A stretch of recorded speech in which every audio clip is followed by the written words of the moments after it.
Hello, my dear friends. Welcome to the part 2, where we are going to discuss the tricks for SN.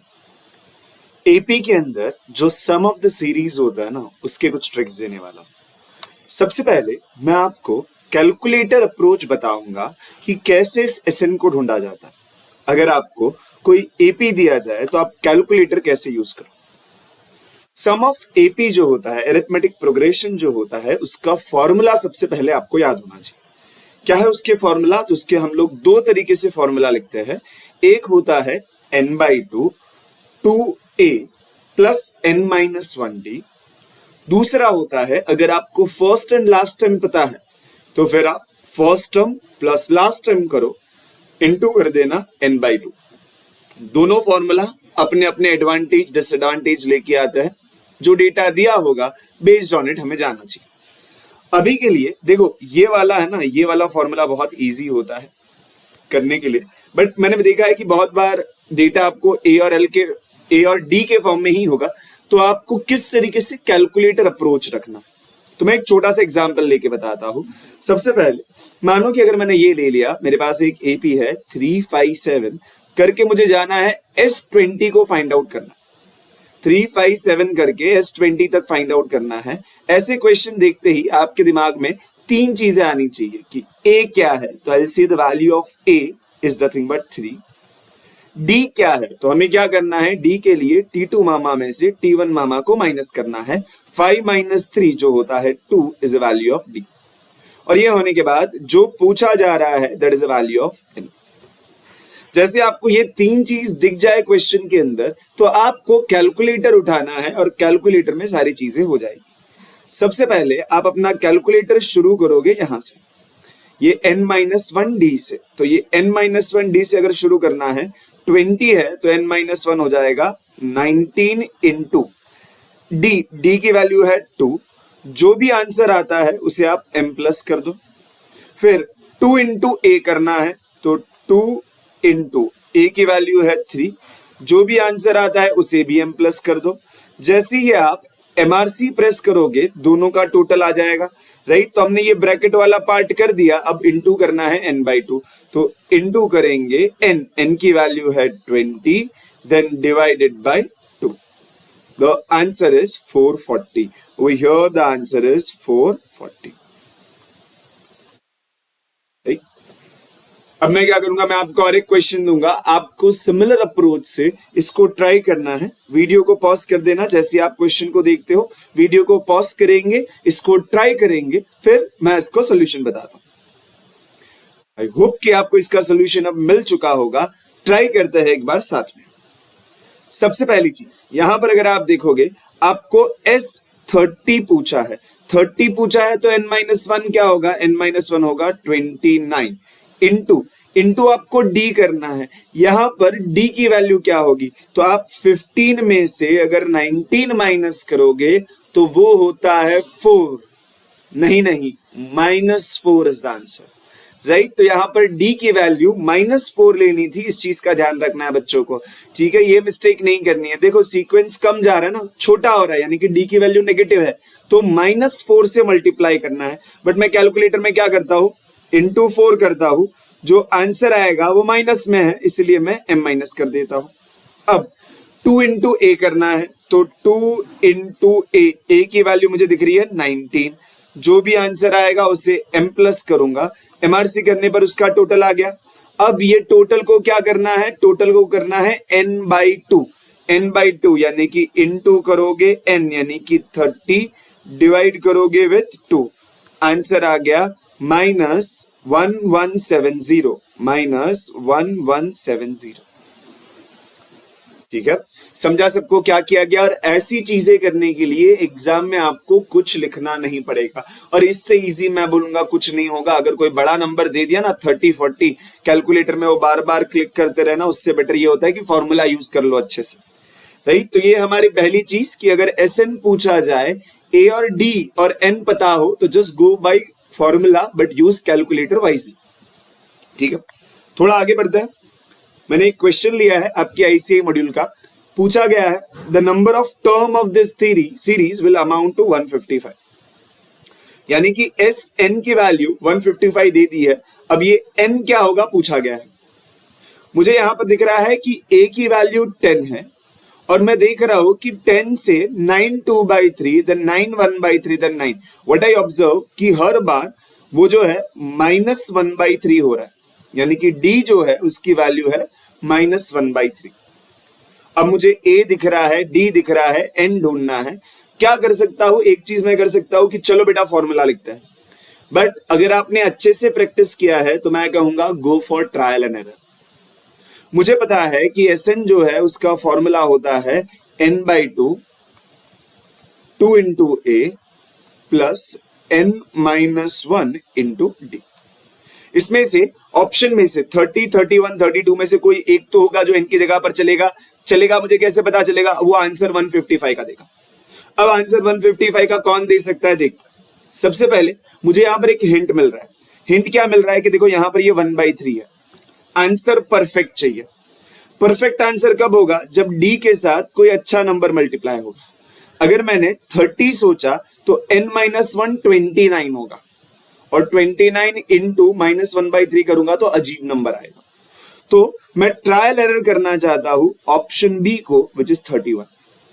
मैं calculator में क्या करूंगा, जैसे मैंने ये 31 सोचा है तो 31 यानी कि कैलकुलेटर में 30 लूंगा, इंटू करूंगा -1/3, जो भी आंसर आएगा उसको करूंगा +2 इंटू ए, जो भी आंसर आएगा उसको मैं करूंगा n यानी कि 31 डिवाइड बाई 2। ठीक है, ये सारी चीजें मैं कैलकुलेटर में करना चाहता हूं। देखते हैं किस तरीके से करता हूं मैं सबसे पहले लेता हूं 30, फिर इंटू करता हूं 1 एंड डिवाइड करता हूं विथ 3 बट विथ -10। मेरा आंसर आ गया -10। उसके आगे प्लस है, मैं m प्लस कर देता हूं, या फिर अगर मैंने माइनस नहीं लिखा होता तो मैं m माइनस कर देता, कुछ फर्क नहीं पड़ता। फिर 2 इंटू 10 कैलकुलेटर में करता हूं 2 इंटू 10, मुझे पता है आंसर 20 आएगा, करूंगा मैं उसको m प्लस। MRC करने पर ब्रैकेट के अंदर का पार्ट मिल चुका है, आगे करना है 31 डिवाइड बाई 2, इंटू करूंगा 31 डिवाइड करूंगा with 2 to get the answer as 155 चल रहा है, इसलिए ऑप्शन बी सही है। ठीक है, once you understand the flow, once you practices more and more, you will identify कि कितना भी प्रॉब्लम हो, अगर मैं आपको चारों ट्राई करने दे देता ना ABCD, still you can finish it within 70 to 80 seconds, right? Practice जितना हो सके उतना ज्यादा करना है। ठीक है, चल आगे बढ़ते हम लोग हमारी नेक्स्ट ट्रिक की ओर, जहां पर मैं आपको SN की वैल्यू पूछूंगा और TN की वैल्यू दी होगी, बट मैं कहता हूं कि ये स्पेशल टाइप प्रॉब्लम है। अगर पूछा तो विद इन सेकेंड्स आप आंसर कर सकते हो, 10-20 सेकेंड में आपका आंसर बन जाएगा।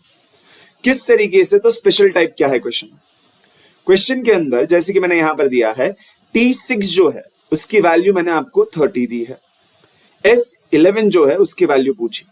बहुत ही प्यारा स्कूल वाला प्रॉब्लम है, किस तरीके से करना चाहिए देखते हैं। यहां पर सबसे पहले मैं S11 का फॉर्मूला लिखता हूं, पहले इसको समझते हैं फिर मैं आपको ट्रिक भी दूंगा। मैं आपको यहां पर S11 का फॉर्मूला लिखता हूं। S11 का फॉर्मूला होता है 11/2 2 इंटू ए प्लस n-1। 11 है तो n-1 होगा 10 इंटू डी। मुझे दिख रहा है कि यहां पर जो नंबर्स लिए गए हैं, ये नंबर्स के अंदर से 2 कॉमन ले सकता हूं, तो ये हो जाएगा 11 डिवाइड बाई 2 अगर कॉमन ले लिया गया तो अंदर आएगा a प्लस 5d। अब मुझे दिख रहा है कि ये और ये कैंसिल हो जाएगा, बाहर मेरे पास बचा है 11 और ये जो ब्रैकेट में बचा हुआ है that is nothing but my a plus 5d, जो किसके बराबर होता है? तो a प्लस 5d होता है T6 के बराबर। तो इसका मतलब क्या हुआ कि जो S11 मैंने पूछा था उसकी वैल्यू है क्या? वो है 11 इंटू T6, नथिंग एल्स। यानी कि इसका आंसर क्या होगा? इसका आंसर होगा 11 into 30, that is going to be 330। This is my answer. अब ये क्या हुआ ना कि मैंने पूरी मेहनत कर ली, बट जो स्मार्ट स्टूडेंट होता है उसे यहां पर पैटर्न समझना है। क्यों? बिकॉज अगर यही प्रॉब्लम दूसरी बार आए, थोड़ी इतनी मेहनत करेंगे हम डायरेक्ट पैटर्न ऑब्जर्व करते हैं। पैटर्न क्या था इस क्वेश्चन के अंदर? पैटर्न ये था कि मैं इसको स्पेशल क्यों कहता हूं, बिकॉज जो मैंने टी पूछा था आपको, जैसे कि T6 मैंने आपको दिया था, सॉरी जो टी मैंने आपको दिया था, और S11 जो मैंने आपको पूछा था उसमें पैटर्न था। अगर आप 6 से 11 देखोगे, अगर आप 6 से 11 देखोगे तो कुछ तो रिलेशन, ये 6 और 11 का रिलेशन इस तरीके से होता है कि जो भी वो नंबर 6 है उसका आप डबल करो 12 होगा, और उसमें से -1 करो 11 होगा। तो यहां पर डबल -1 का पैटर्न होता है, जो टी दिया होगा उसका डबल -1 पूछा होगा। ऐसे केस में करना क्या है, ऐसे केस में करना क्या है कि जो भी एस वाला पूछा होगा वो नंबर इंटू कर देना ये जो टी वैल्यू दिया होगा उसके साथ, to get the answer directly. जैसे कि अगर मैं आपको ये कहूं कि मेरे पास अगर for an example if I take S of let's say 9, मैं आपको ये वैल्यू दे देता हूं करके 2, मैं इसकी वैल्यू आपको 2 दे देता हूं, और फिर मैं आपको एस की कौन सी वैल्यू पूछूंगा तो मैं बोलूंगा इसका डबल। इसका डबल कितना होता है 18, उसमें से करूंगा -1 यानी कि एस 17 पूछूंगा। अब ये एस 17 का आंसर कैसे आएगा, तो टी की जो वैल्यू दी होगी वो और एस की जो वैल्यू पूछे है वो, उनको मल्टीप्लाई कर दो, आंसर आ जाएगा। That is going to be 34। ठीक, समझा आपने क्या किया? तो यहां पर ये पैटर्न होता है, पैटर्न होता है क्या, पैटर्न होता है यहां पर डबल -1 का, डबल करने का -1 का। तो मैंने यहां पर उस ट्रिक को लिखा है, अगर आपको मैं एस एन की वैल्यू x देता हूं, जो भी वैल्यू दी है उसका डबल -1 अगर एस पूछा है तो क्या करने का, ये जो टी की वैल्यू है उसको पूछे गए वैल्यू से मल्टीप्लाई करो, आंसर आ जाएगा। जैसे आप इस पैटर्न को समझ जाते हो, अगर इसको आइडेंटिफाई कर लिया तो 5 से 10 सेकंड में आंसर आपका, है ना, बिकॉज कुछ कैलकुलेट ही नहीं करना है हमें, सीधा मल्टीप्लाई किया आंसर हो जाएगा। ठीक, चलो आगे बढ़ते हैं हम लोग। अब नेक्स्ट ट्रिक की ओर चलते हैं, बहुत ही अच्छी ट्रिक है और ऐसे क्वेश्चंस पूछे ही जाते हैं। क्या है इसके अंदर, तो यहां पर अब हम लोग क्या कर रहे हैं, सबसे पहले मैंने आपको एसएन का कैलकुलेटेड ट्रिक बताया, फिर मैंने आपको एक स्पेशल टाइप ऑफ प्रॉब्लम बताया। स्पेशल टाइप ऑफ प्रॉब्लम क्या था कि टी की एक वैल्यू देते हैं और एस की एक वैल्यू पूछता है। ऐसे टाइम पे क्या करने का, ऐसे टाइम पे अगर वो ट्रिक बैठ गया डबल -1 का तो मल्टीप्लाई करके सीधा आंसर बनता है। अब आता है कि ये क्वेश्चंस के अंदर ऐसा होता है कि आपको टीएन दे देते हैं और आपको एसएन का फॉर्मूला पूछता है, वैल्यू नहीं फॉर्मूला पूछता है।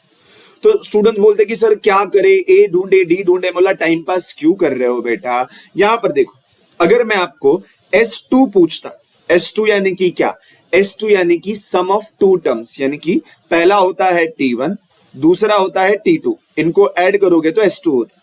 बट अगर मैं आपको S1 पूछता हूं तो मतलब S1 क्या होगा, तो S1 होगा आपका जस्ट T1। ये जो T1 होता है that is nothing but your S1। तो ये एक सबसे इंपॉर्टेंट पॉइंट बन जाता है आपके लिए, this going to be the most important point.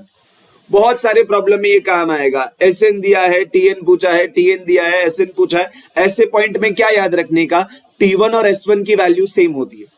तो अगर आपको उन्होंने टीएन दिया है तो एन की जगह पे 1 रखोगे तो T1 मिलेगा। उसी तरीके से ऑप्शंस में ट्राई करने का कि एस एन के अंदर एन की जगह पर 1 रखने पर सेम आंसर आना चाहिए। जैसे कि यहां पर उन्होंने ये आईसीआई मॉड्यूल का क्वेश्चन है, the pith term of an AP is, ये उनका पीथ टर्म है, यानी कि टीपी की वैल्यू उन्होंने दी है। TP is nothing but 3p - 1 divide by 6। अगर मैं यहां पर T1 ढूंढता हूं, T1 यानी कि p की जगह पे 1 रखना, p की जगह पे 1 रखूंगा तो ये क्या हो जाएगा 3 - 1, p की जगह पर अगर 1 रखा तो 3 into 1 is 3, 3 - 1 डिवाइड बाई 6, 3 - 1 होता है 2, 2/6 होता है 1/3। तो मुझे पता चल गया T1 की वैल्यू 1/3 है। अब अगर इसकी वैल्यू 1/3 है तो जो भी आंसर होगा, सम का आंसर होगा, एसएन का आंसर होगा, उसके लिए भी S1 जो है वो भी सेम आंसर आना चाहिए।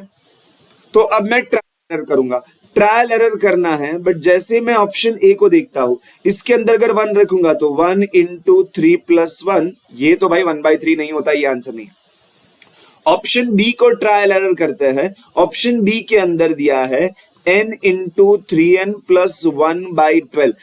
एग्जाम होता तो मैं यहीं पर पेंसिल से कर लेता, बट यहां पर डिटेल के लिए मैं लिख रहा हूं, तो n की जगह पे 1, फिर 3 into 1 is 3 + 1 is 4 divide by 12, तो ये हो गया 4/12 विच इज 1/3। मैच कर रहा है इसलिए यही आंसर, राइट। तो जब कभी भी आपको टीएन दे के एसएन पूछा जाए, या फिर मैं कहूंगा same goes in other way as well, Sn दे के Tn पूछा जाए तो ऐसे टाइप के प्रॉब्लम के लिए क्या करना चाहिए, इंपॉर्टेंट चीज याद रखनी चाहिए कि S1 और T1 की वैल्यू सेम होती। तो आप क्या करोगे, n की जगह पे 1 रखने पर दोनों पे जो सेम आंसर दे रहा है वो है आपका फाइनल आंसर। समझा सबको क्या किया हमने यहां पर? चल आगे बढ़ते हैं एक स्पेशल टाइप की ओर। अब ये वाला जो मैंने ट्रिक दिया था क्या था कि यहां पर आपको Sn ढूंढना था, और मैं बोलूंगा उल्टे के लिए भी सेम ट्रिक लगता है कि n की जगह पे 1 रखोगे तो चलेगा, बट मेरे पास और एक ट्रिक है उल्टे के लिए। अगर आपको Tn ढूंढना है given the value of Sn, but ये ट्रिक जो है ना वो n इक्वल टू 1 से भी फास्ट है, बट उसके अंदर आपको डेरिवेटिव थोड़ा आना चाहिए। बट जैसे मैं डेरिवेटिव का नाम लेता हूं यार लाइक नहीं सर नहीं होगा हमसे, ये डरने की जरूरत नहीं है। डेरिवेटिव बहुत ही माइनर अमाउंट में यूज होता है, कितना तो वो भी मैं आपको सिखाऊंगा, बिल्कुल नहीं डरेंगे, कंटिन्यू करेंगे वीडियो को हम लोग आगे। मैं इतना ही डेरिवेटिव चाहिए, कितना? तो देखो मैं एक सिंपल सा चीज कहता हूं, अगर मैं आपको n⁵ देता, अगर मैंने इसका डेरिवेटिव में क्या होता है कि जो भी वो नंबर होगा ना उसकी पावर उतर जाती है, और पावर उतर जाती है, जैसे कि यहां पर ये 5 है ना, ये 5 की पावर उतर जाएगी, 5 की पावर उतर जाएगी तो ये हो जाएगा 5। अब n जैसी ही पावर उतरती है ना पावर कम हो जाती है। पावर कितने से कम होती है? 1 से। पहले 5 था अब 4 हो जाएगा, 5 - 1 दैट इज 4। ठीक है, बहुत सिंपल सा है, पावर उतरेगी पावर एक कम होगी, यही होता है डेरिवेटिव जितना मुझे चाहिए। अब मैं और थोड़ा आगे बढ़ाता हूं इसको, मानो कि अगर मैं आपको ये कहता हूं 2n⁵ है, अब ये 2 जो है वो एज इट इज लिखना है, डेरिवेटिव निकलेगा सिर्फ n⁵ का, n⁵ यानी कि पावर में 8 है तो वो पावर जो है वो उतर गई। अब पावर एक कम हो जाएगी तो 8 से हो जाएगा वो 7। ठीक है, तो आंसर हो गया 16n⁵7। समझा सबको क्या किया हमने यहां पर? बहुत सिंपल सा है, बस इतना डेरिवेटिव चाहिए, ज्यादा नहीं चाहिए। प्रैक्टिस करेंगे लेकिन मैं चाहता हूं कि कोई गलती ना करे। तो सबसे पहले देखो 4 एज इट इज, पावर 2 उतर गई तो 4n2 हो गया 8। अब n की पावर 2 थी, n की पावर 1 बची जो हम लोग लिखते थे, फिर माइनस है 5। अब यहां पर n है, ये n जो है उसकी पावर में होगा 1, कुछ नहीं लिखते तो पावर में 1 है, n की पावर में 1 है, 1 नीचे उतर गया। अब n की पावर में क्या आया? तो n की पावर में आ गया 0। n की पावर में 0 कितना होता है? कोई भी वेरिएबल की पावर में 0 लिखोगे तो उसका आंसर होता है 1, राइट? तो मैं बोलूंगा n⁵0 जो है वो हो गया 1, तो इसको 1 को नहीं लिखता हूं, तो 5 × 1 होता है 5, उसको भी नहीं लिखता हूं, तो इसका डेरिवेटिव हो गया 8n - 5। अब मैं आता हूं इसके ऊपर, आई थिंक अब आप इसका आंसर मुझे डायरेक्टली बता पाओगे। क्या सीखने मिला ऊपर? पहले तो ये देखो, जो पावर होता है पावर उतर जाता है, पावर एक कम होता है। अगर n है, सिर्फ अकेला n है, तो उसका डेरिवेटिव हो गया था 1। अगर मैं यहां पर देखता हूं 3n², तो सबसे पहले पावर उतर जाएगा, 3 2 6 हो जाएगा, n⁵2 था, n⁵1 होगा जो लिखते नहीं है, प्लस 4 × n है, n का डेरिवेटिव होगा 1, तो प्लस आएगा सिर्फ 4। बस इतना सा डेरिवेटिव है, इससे ज्यादा अपने को सिर नहीं फोड़ना है डेरिवेटिव के अंदर। अगर इतना आपको आता है तो मैं आपको बहुत इजीली ट्रिक बता पाऊंगा। क्या है वो ट्रिक? ट्रिक इस तरीके से, मानो कि ये मेरा Sn है, यहां से अगर मुझे Tn की वैल्यू चाहिए तो मैं क्या करूंगा? तो आपको जो भी वो Sn दिया होगा ना, आप उसका डेरिवेटिव लिख दो, आप उसका डेरिवेटिव लिखो। डेरिवेटिव क्या होगा? तो डेरिवेटिव देखो, इसका डेरिवेटिव होगा 9 है, 2 जो है पावर आगे उतर जाएगी तो ये हो जाएगा 18n⁵1, राइट? और फिर -5, n है यहां पर, n का डेरिवेटिव 1 हो जाएगा तो -5। ठीक है, पहला स्टेप होता है कि डेरिवेटिव को लिख लेना, और ये हो जाने के बाद एक आखिरी स्टेप आता है यहां पर। वो क्या आखिरी स्टेप? ये आता है कि ये करने के बाद आपके क्वेश्चन यानी कि Sn के अंदर n² के साथ जो नंबर होता है, n² के साथ जो नंबर होता है उसे माइनस कर देना। n² के साथ नंबर 9 था, उसको माइनस कर दिया, तो मान लो ये क्या हो जाएगा? -9 करने के बाद ये हो जाएगा 18n - 14, -5 - 9 इज -14। अगर आपको चेक करना है तो आप ये इस तरीके से चेक कर सकते हो कि आप S1 सोचो, S1 क्या होगा? तो वो हो जाएगा 9 - 5 विच इज 4, और यहां पर आप T1 सोच लो, T1 देखो क्या होगा, 18 माइनस 14 इज नथिंग बट 4। तो जैसे कि हमने पढ़ा भी था कि T1 और S1 सेम होना चाहिए, जो हो भी गया, राइट। बट जैसे आप ये ट्रिक को समझ जाते हो तो आपकी स्पीड बढ़ जाती। ट्रिक क्या है, तो अगर आपको Tn ढूंढना है तो क्या करने का है, Sn का डेरिवेटिव, इसको बोलते हैं डेरिवेटिव। और डेरिवेटिव लेने के क्या बात क्या करना है, कोइफिशिएंट, कोइफिशिएंट यानी कि क्या, एन स्क्वायर के साथ जो नंबर है, कोइफिशिएंट ऑफ एन स्क्वायर का मतलब एन स्क्वायर के साथ जो नंबर है उसको माइनस करना।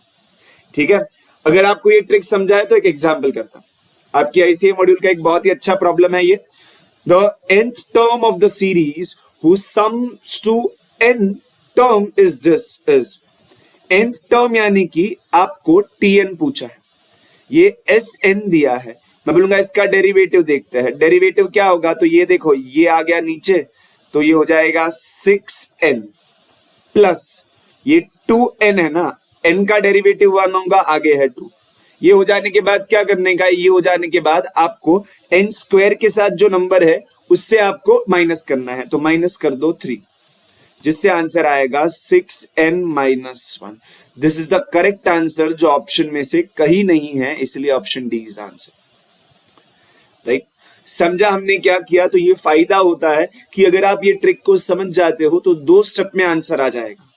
n इक्वल टू 1 रखना डेफिनेटली चलेगा, बट कभी कभार वो ज्यादा टाइम ले सकता है, इसीलिए स्पेशल ट्रिक है क्या, अगर आपको Sn दिया है, Tn पूछा है, तो क्या करना, डेरिवेटिव लेना, n स्क्वायर वाले साथ के नंबर को माइनस करना। और यहां पर डेरिवेटिव इजी वाला ही आएगा, इसलिए मैं ट्रिक दे रहा हूं, अदरवाइज मैं खुद ही नहीं देता। ठीक है, समझा सबको क्या किया हमने यहां पर। चलो आगे बढ़ते हैं, सिमिलर क्वेश्चन। मैं चाहूंगा कि आप लोग इसको सॉल्व करो बाय यूजिंग द ट्रिक, और मुझे कमेंट सेक्शन में बताना कि इसका आंसर क्या होता है। ये आईसीआई मॉड्यूल का क्वेश्चन है, और मुझे ये भी बताना क्या ट्रिक से ये आंसर जल्दी आया कि नहीं आया। ठीक है, जो भी इसका ऑप्शन है मुझे कमेंट सेक्शन में जरूर बताना। हम आगे बढ़ते हैं हमारी नेक्स्ट पॉइंट की ओर। एक नेक्स्ट इंपॉर्टेंट कॉन्सेप्ट ट्रिक देना है, कॉन्सेप्ट ट्रिक है क्या है यहां पर, तो ये यहां पर ऐसे क्वेश्चंस पूछे जाते हैं कभी कभार कि आपको ये बोलते हैं find 3 arithmetic mean between 10 and 30। मैंने देखा है कि यहां पर कंफ्यूज होते हैं, तो मैंने बोला ट्रिक नहीं बट कॉन्सेप्ट देना जरूरी है, बिकॉज मैं चाहता हूं कि आप इसको सिर्फ ट्रिक नहीं बट कॉन्सेप्ट के साथ समझो। तो क्या है यहां पर, ये वर्ड यूज हो रहा है अरिथमेटिक मीन, तो करना क्या है, इसका मतलब क्या है, तो अरिथमेटिक मीन ढूंढना है। इसका मतलब हो गया कितने, तो 3। हमें ये 10 और 30 के बीच में 3 अरिथमेटिक मीन ढूंढना है। अरिथमेटिक मीन का मतलब यहां पर क्या होता है, ऐसे 3 नंबर ढूंढो जिसकी वजह से ये सब लोग एपी में हो जाए। एपी यानी कि क्या, एपी यानी कि कॉमन डिफरेंस। हमें बीच में 3 ऐसे नंबर रखने होंगे जिससे वो एक एपी में हो जाए। अब बेस्ट चीज क्या हो सकती थी, तो इसमें आप ट्रायल एरर करो, आपका आंसर आ जाएगा। बट अगर आप इसका कॉन्सेप्ट समझने जाओगे तो कुछ प्रॉब्लम में हेल्प हो सकती है। तो कॉन्सेप्ट क्या है, तो मैं यहां पर ये देखूंगा कि मुझे पता है कि एपी है यानी कि कॉमन डिफरेंस होगा। सबसे पहले मैं टोटल डिफरेंस देख लेता हूं। टोटल मुझे पता है कि यहां पर 20 का डिफरेंस है। अब ये 20 का डिफरेंस कितने में बटेगा, मुझे पता है 1 का गैप, 2 गैप, 3 गैप, 4 का गैप। तो मुझे पता चला ये 20 जो है इस तरीके से 4 में बटेंगे, बिकॉज मुझे 3 अरिथमेटिक मीन चाहिए, यानी कि बीच में 3 नंबर बट गैप तो बीच में 4 हो जाएंगे।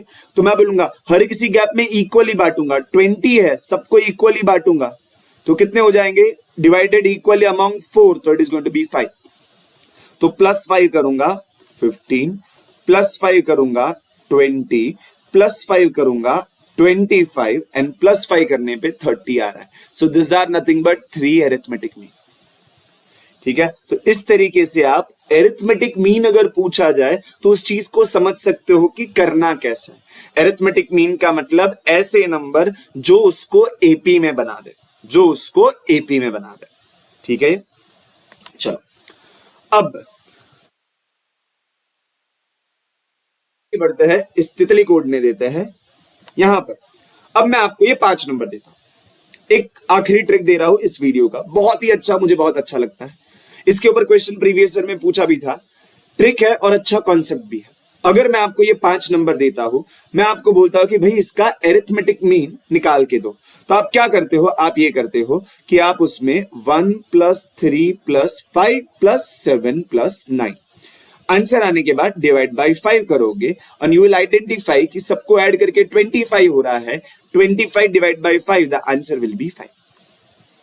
अब इसी चीज को मैं थोड़ा डायरेक्ट अप्रोच से करता हूं। पहला डायरेक्ट अप्रोच ये होगा, क्योंकि नंबर एपी में है, जब कभी भी नंबर एपी में होते हैं तो आपको अगर एरिथमेटिक ढूंढना है तो आप क्या करोगे, तो एरिथमेटिक मीन ढूंढना है तो आप फर्स्ट नंबर लो, लास्ट नंबर लो, उनका अगर एवरेज यानी कि एरिथमेटिक मीन ले लोगे, you will get the same answer. यानी कि अगर आप 1 + 9 डिवाइड बाय 2 करोगे तो आपको सेम आंसर मिलेगा, राइट।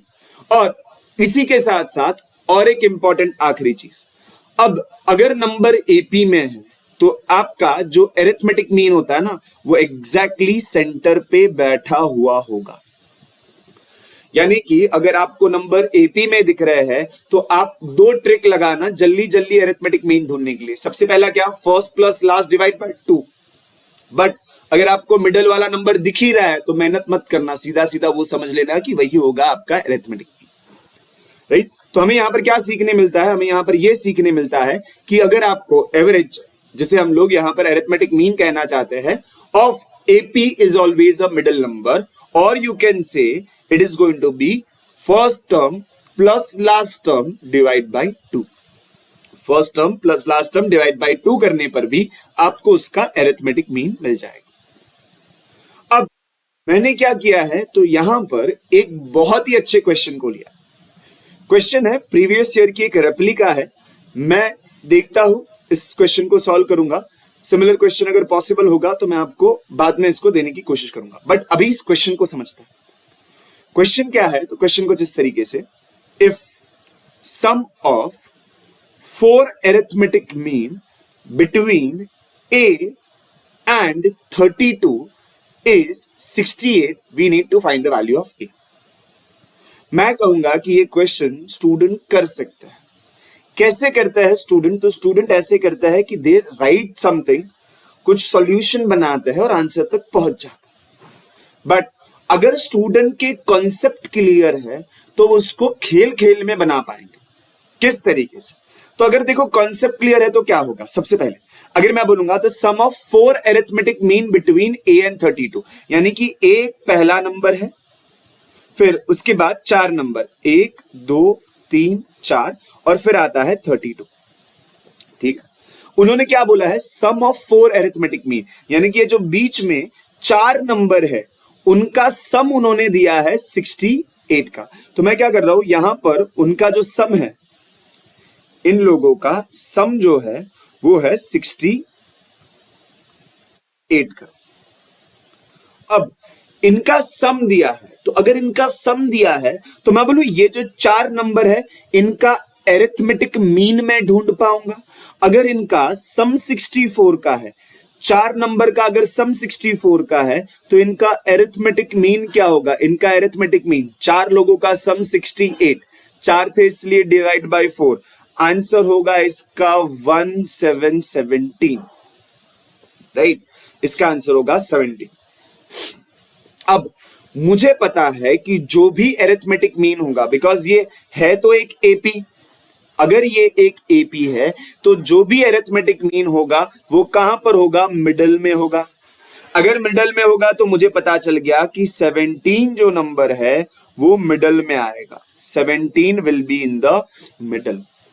अगर 17 वाला नंबर मिडल में है तो मुझे पता है कि 17 से इस तरफ कितने का गैप दिख रहा है मुझे, 17 से 32 कितने का गैप दिख रहा है, तो मुझे यहां पर 15 का गैप दिख रहा है, right. I can observe the gap of 15।